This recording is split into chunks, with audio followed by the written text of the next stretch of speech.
बोला बोला शिव शंकर भगवान की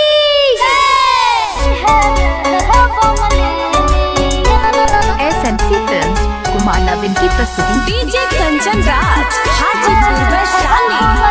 हमरा भोला के रूपवा सुहावन बारे अखिया के काजल मन भावन बारे हे सखी हमरा भोला के रूपवा सुहावन बारे अखिया के काजल मन भावन बारे इनका शहरन में बसे हमर दुनिया रे सखी दुनिया हमरा भोला पर जादू चंचल है रे बंगलिनिया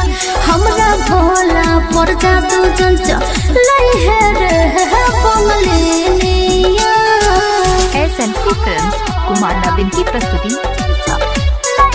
DJ Kanchan Raj Hajipur Vaishali. Radhika recording studio Tamkuhi राज मेवाना मिसरिया खाले खाले रोज भांग हो जाटा में सजा के रख से अपन भोजन हो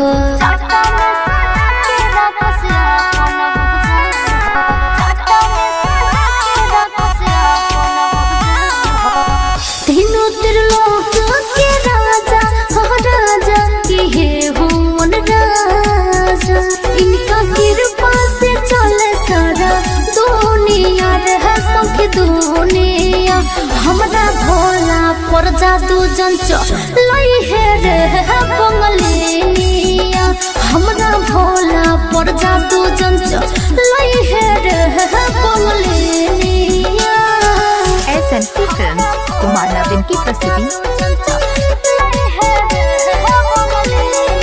डीजे कंचन राज हाजीपुर वैशाली। लाखों में अनेक इनके रूपवा सुहाना गलवा में शोभे इनका सपवा के माला